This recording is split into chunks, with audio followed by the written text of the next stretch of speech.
Vous aviez traité plusieurs fois d'ailleurs des agressions de fonctionnaires de police, notamment, vous vous souvenez certainement de cette image d'une voiture de la police municipale qui était dans une cité, je ne sais plus exactement où, et qui s'était fait attaquer de toutes parts par des jeunes, toujours, on dit toujours des jeunes. C'était renversé. Alors écoutez, donc on reçoit, les journalistes de BFM TV reçoivent Ferris Barkat, cofondateur de Banlieue Climat, et on l'interrogeait donc sur ce lynchage de policiers, et voici ce qu'il répond. Écoutez. La police tue, censée tuer entre 2020 et 2022 en garde à vue.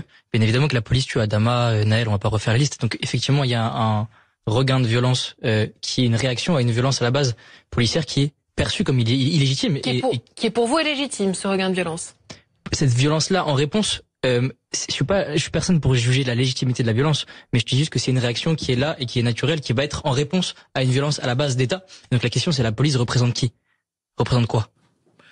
Alors, c'est intéressant. La police représente qui? Non, mais Ferris Barkat pose une vraie question. La police représente qui? Représente quoi? Alors, c'est quoi la police? C'est intéressant de rappeler, au fond, le rôle de la police. Parce que, si on va jusqu'au bout, pourquoi on a besoin de police?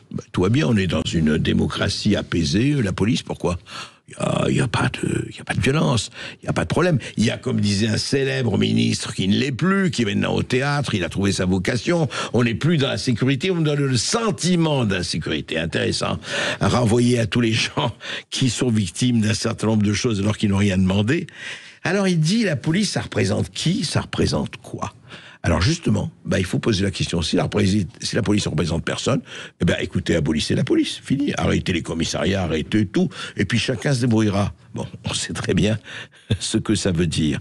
Mais ça veut dire autre chose. Ça veut dire que quand on arrive à ce que des gens lynchent des policiers, et on avait reçu Maurice Berger, vous savez, le grand spécialiste de la délinquance juvénile, des jeunes délinquants. Il avait dit, mais s'il n'y a pas de seuil, s'il n'y a pas un mur à opposer, s'il n'y a pas des sanctions, et des sanctions immédiates, des sanctions rapides, et pas des sanctions après 6 mois, 11 mois, 13 mois, et après qu'on ait renvoyé le juge de la liberté de détention, les renvoyer à sa chère famille, je dis pas à ses chères études. Écoutez, pourquoi ne pas continuer? Si je sais que je peux le faire et que si j'ai l'impunité de le faire, il n'y a pas de problème. Allons-y, allez, open bar, très bien, allons-y. Et c'est ça qui s'est passé. Or, il y a quand même quelque chose d'étonnant. Parce qu'est-ce qu'il a dit? Il a dit ce que dans une chaîne de télévision m'avait dit quelqu'un, un journaliste.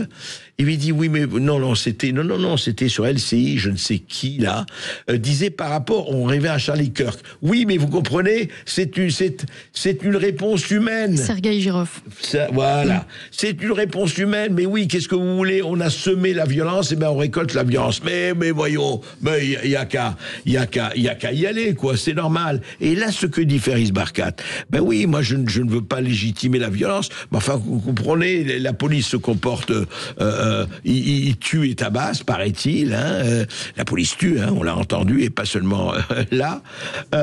Or, ce qu'on constate, ce qu'on a regardé, c'est que Banlieue Climat, dont il est cofondateur, est financé par des fonds publics, ça veut dire par nous. 4 000 euros de Paris, de la mairie de Paris, et 140 000 euros de la municipalité de Strasbourg. 35 000 donc euros annuels, plus 105 000 euros exceptionnels. Alors ça, c'est intéressant quand même. Alors, on finance des associations, très bien, je ne sais pas ce que fait Banlieue Climat, peut-être qu'ils font un très bon boulot ou pas, je n'en sais rien. Mais quand son cofondateur et porte-parole dit « la police, elle sert à quoi? La police fait quoi ?» Et on comprend très bien qu'on s'en prend à la police quand on voit ce qui se passe. C'est-à-dire qu'il légitime quelque part cette guerre, et puis voilà, un policier, c'est un ennemi pour certains, et il faut qu'on le démolisse. Financé par l'argent public, financé par les contribuables. Est-ce qu'on peut se poser quelques questions sans devenir complètement fou?